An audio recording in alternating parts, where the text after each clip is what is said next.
मंत्रीवर। महाराज। क्या बात है? हमें ऐसा क्यों प्रतीत हो रहा है कि आप सभी को हमें ऐसा क्यों प्रतीत हो रहा है कि आप सब भयभीत हैं? महाराज, विजयनगर राज्य पर सर्पों ने आतंक मचा रखा है। कल रात्रि सभी के आवास पर सर्पों ने आक्रमण कर दिया महाराज।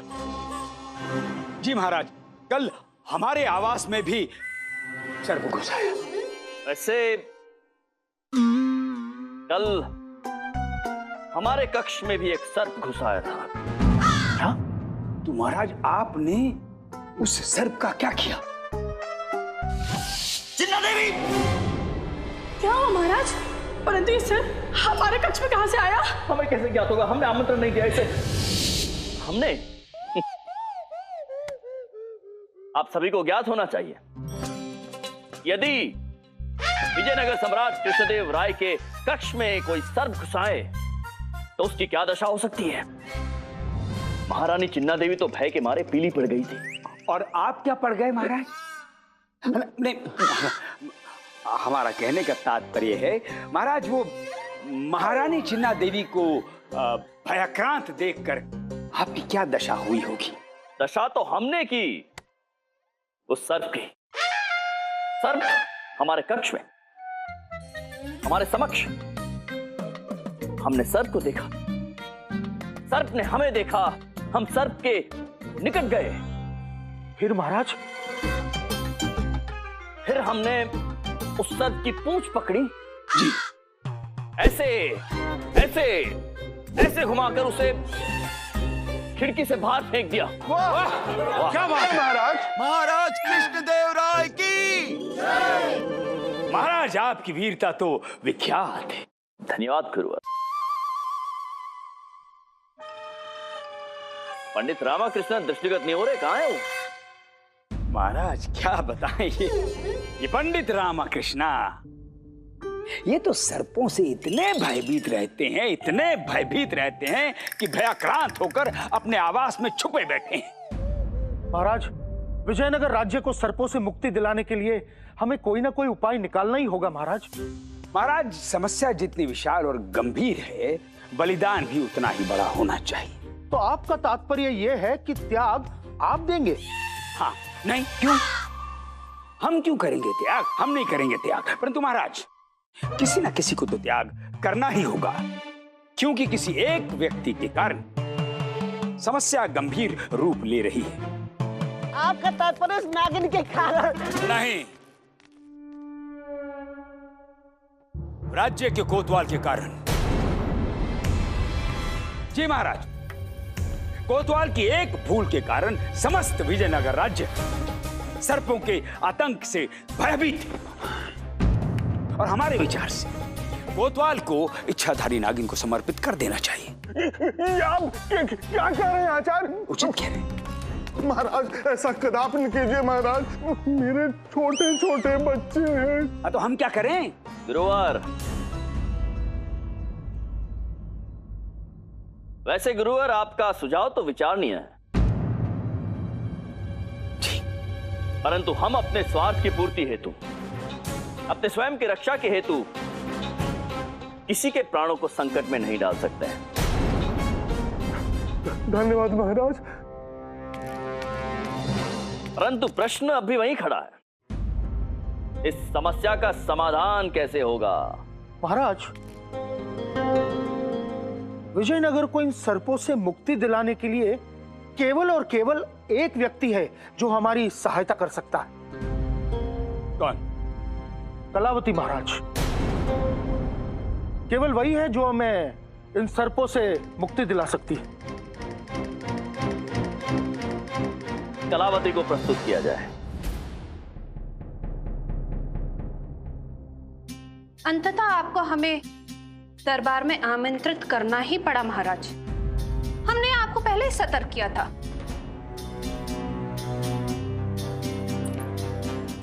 अभी तो संकट आरंभ हुआ है, वास्तविक आक्रमण आज रात्रि को होगा।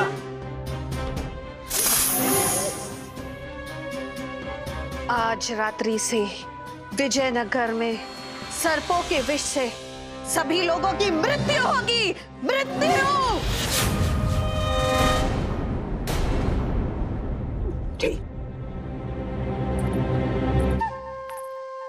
गुरुजी, प्रतीत होता है कि प्रथम आक्रमण तो आपके आवाज से ही शुरू होगा। आपको अपना आवाज छोड़ के भाग जाना चाहिए। परंतु इन सर्पों के आक्रमण को रोकने का कोई तो उपाय होगा। उपाय तो एक है, तुलाभारम। तुलाभारम, इसका सर्पों से क्या संबंध? संबंध है महाराज। हमारी बहन रूपवती की आत्मा की शांति के लिए उसके भार के बराबर स्वर्ण, हीरे, जवाहरात देने होंगे। हमारी बहन हमारे ही सदृश्य थी, उसका भार भी हमारे भार के अनुरूप ही था। इसलिए आप हमें तुला में रखकर तुलादान कीजिए। इससे जो भी स्वर्ण प्राप्त होगा उसे हम अपने नाग देवता के चरणों में अर्पित कर देंगे। इससे उनका क्रोध शांत हो जाएगा और वे इन सारे सर्पों को नागलोक वापस बुलवा लेंगे।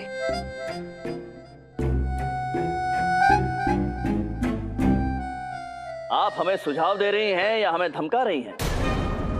विजयनगर राज्य में सभी इस बात से परिचित है कि हमें धमकाकर इस प्रकार सौदेबाजी करने का दुस्साहस कोई नहीं कर सकता।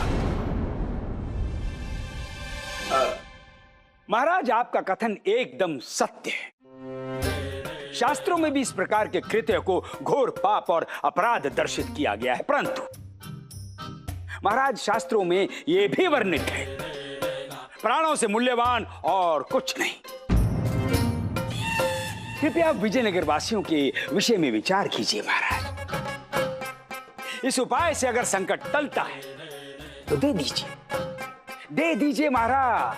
तनिक स्वर्ण ही तो है, नाग देवता प्रसन्न हो जाएंगे और विजयनगर वासियों को शांति मिल जाएगी। ये सब शास्त्रों में वर्णित हुआ है गुरुवर?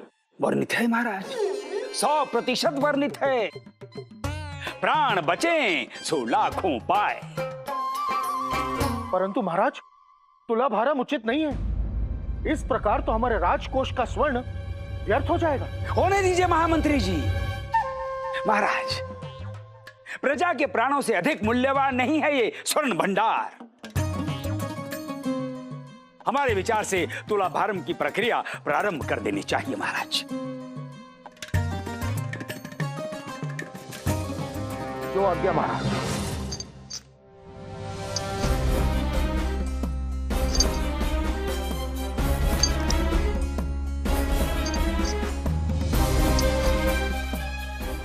विजयनगर की महारानियां पधार रही हैं। इतना सारा स्वर्ण, अरे इसकी क्या आवश्यकता है? हम बैठ जाते दूसरे पल्ले पर, भार समान हो जाएगा। छोटी महारानी, इसे तुलाभारम कहते हैं। तुलाभारम करने के लिए एक पल्ले पर स्वर्ण रखना होता है। तो कोई बात नहीं, हमारी माता सीता हमें बचपन में सोने की गुड़िया कहकर बुलाती थी। हम जाकर बैठ जाते हैं। छोटी महारानी, जरा ध्यान से देखिए, ये इच्छाधारी नागिन है जिसे देखने हम यहाँ आए हैं। यदि आप उस पल्ले पे जाकर बैठ गई तो कलावती आपको दान पात्र में पाकर अपने साथ अपने सर्पलोक ले जाएगी। आपको जाना है उनके सर्पलोक? नहीं नहीं नहीं, कदापि नहीं। तो चलिए फिर अपना स्थान ग्रहण कीजिए। आइए, चलिए चलिए।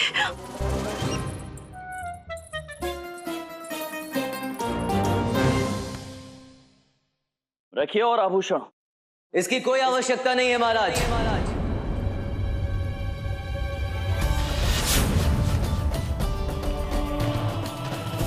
पंडित रामकृष्ण,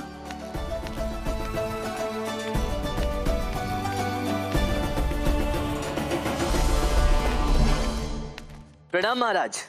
इसकी कोई आवश्यकता नहीं है, इसे क्या अर्थ है आपका पंडित रामकृष्ण? महाराज, जो कार्य तुलसी के मात्र एक पत्र से हो सकता है तो उस हेतु इतने स्वर्ण की क्या आवश्यकता है?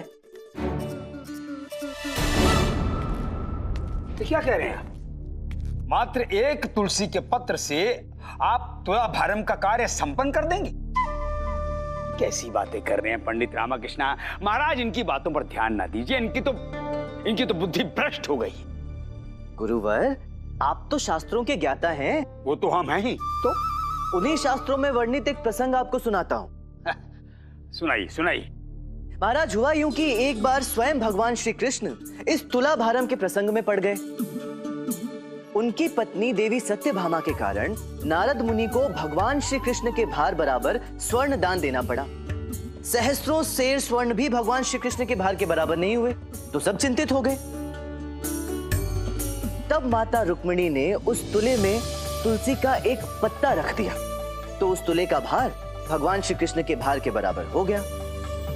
महाराज, तुलसी का वो पत्ता भगवान श्री कृष्ण के प्रति माता रुक्मिणी की भक्ति और श्रद्धा का प्रतीक था। भगवान तो ऐसे ही होते हैं महाराज, भक्त की भक्ति के समक्ष झुक जाते हैं, है ना गुरुवर? आपको तो ज्ञात ही होगा। हाँ ज्ञात। महाराज, हमें तो सब कुछ ज्ञात है, परंतु पंडित रामकृष्ण आप ये बताइए, इस प्रसंग से आपका क्या तात्पर्य है? मेरा तात्पर्य यह है महाराज कि जो कार्य एक सामान्य सी वस्तु से संपन्न हो सकता है, तब इतने स्वर्ण, चांदी, हीरे, मोतियों का क्या काम?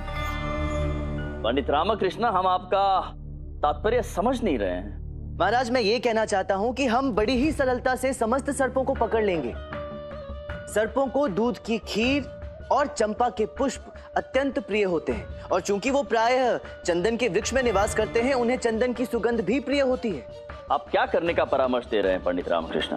महाराज, मेरा परामर्श ये है कि इन सभी वस्तुओं को यहाँ दरबार में एकत्रित किया जाए, जिससे सभी सर्प यहाँ दरबार में आ जाएंगे, और फिर हम नाग देवता से प्रार्थना करेंगे कि हम सभी को, और विशेषकर कोतवाल महाशय को क्षमा कर दें, जिनके कारण रूपवती की मृत्यु हुई।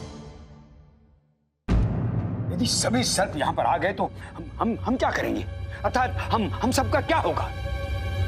पंडित रामकृष्ण, आप उपाय बता रहे हैं या संकट को आमंत्रित कर रहे हैं? गुरुवर, यदि सभी सर्प यहाँ आ जाएंगे तो उसके पश्चात हम उन्हें सुरक्षित रूप से जंगल में विदा कर देंगे। ठीक है, आप ये भी उपाय करके अवश्य देख लीजिए पंडित रामकृष्ण। परंतु इस प्रक्रिया को संपन्न करने से पूर्व हम आपको एक चेतावनी देना चाहते हैं कि यदि आप इस प्रयास में सफल ना हुए तो आपके इस विजयनगर साम्राज्य में एक बहुत बड़ा संकट आ सकता है। बस,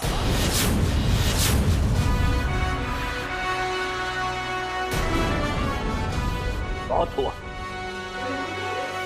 हम आपको पुनः सतर्क कर रहे हैं कि हमें चेतावनी देने का दुस्साहस ना करें। अब तो पंडित रामकृष्ण का ये उपाय सफल हो या असफल, हम आपको एक फूटी कौड़ी नहीं देंगे। हमने तो आपको एक अंतिम अवसर दिया था आपके इस विजयनगर को सर्पों के आक्रमण से सुरक्षित करने के लिए।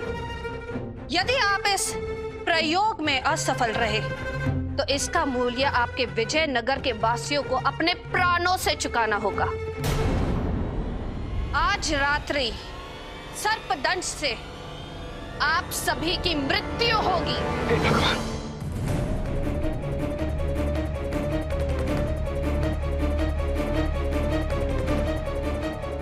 पंडित रामकृष्ण, आप अपनी प्रक्रिया प्रारंभ करें।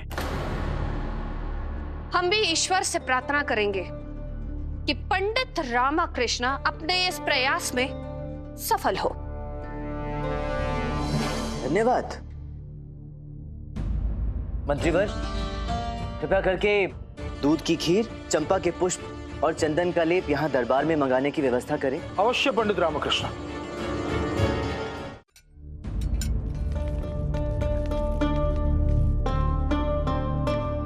महाराज, पंडित रामकृष्ण का यह सुझाव कहीं अपने ही पैरों पर कुल्हाड़ी मारने की कहावत को चरितार्थ ना करते। गुरुवर, आप तनिक शांत रहे, धैर्य रखिए थोड़ा। जी महाराज।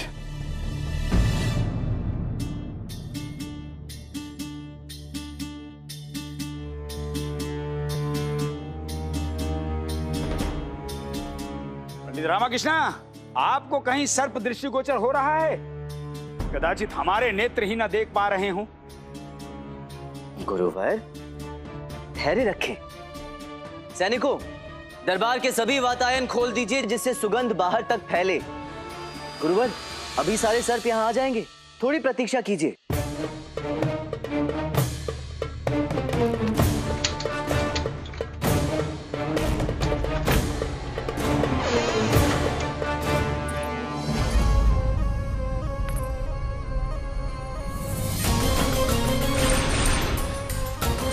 ये चंपा और चंदन की सुगंध कहाँ से आ रही है?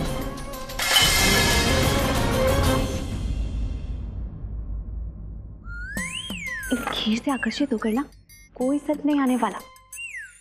इससे अच्छी खीर तो हम बनाते हैं। क्या हुआ पंडित रामाकृष्णा? कहीं कोई सर्प दृष्टिगोचर हुआ आपको? हमें तो लगता है कि आप हम सबके प्राण संकट में डाल रहे हैं। नहीं गुरुवर, महाराज अभी तो एक वस्तु शेष है। अब क्या शेष बचा है पंडित रामाकृष्णा? अब क्या आप बीन बजाकर सर्पों को आकर्षित करेंगे?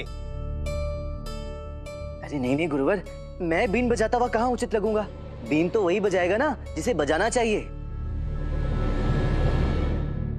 मंत्रीवर, मेरे विचार से हमें उस व्यक्ति को अब दरबार में बुला ही लेना चाहिए।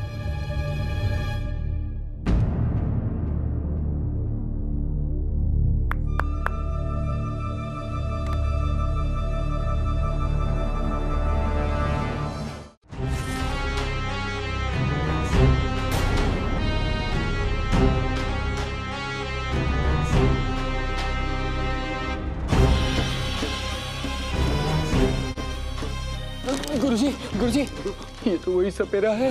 गुरुजी, अभी ये सत्य बोलेगा और आपकी पोल खोल देगा। ये तो जब पोल खोलेगा तब खोलेगा। मूर्खों, तुम दोनों चिल्ला कर हमारी पोल मत खोल। चुपचाप खड़े रहो। जाओ जाओ जाओ। महाराज, ये एक अत्यंत ही कुशल सपेरे हैं। अब ये बीन बजाएंगे। महाराज, मैं बीन कदापि नहीं बजाऊंगा। महाराज, ये तो दरबार की अवज्ञा है। दरबार की अवज्ञा?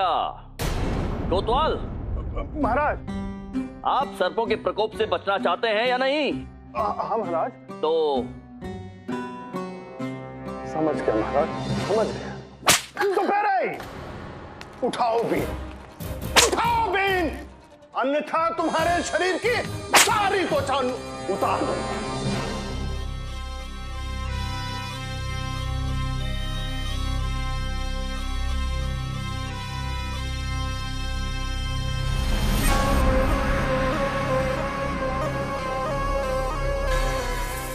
भगवान, क्या करूं?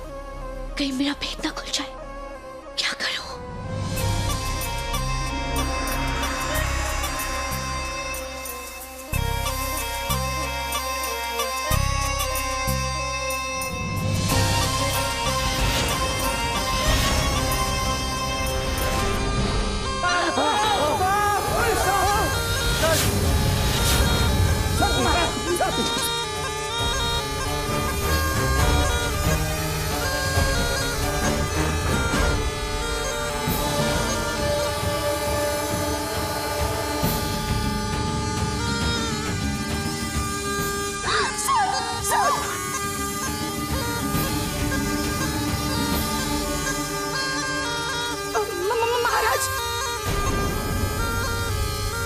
महाराज, संभल के।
राधिका यहाँ क्या कर रही है?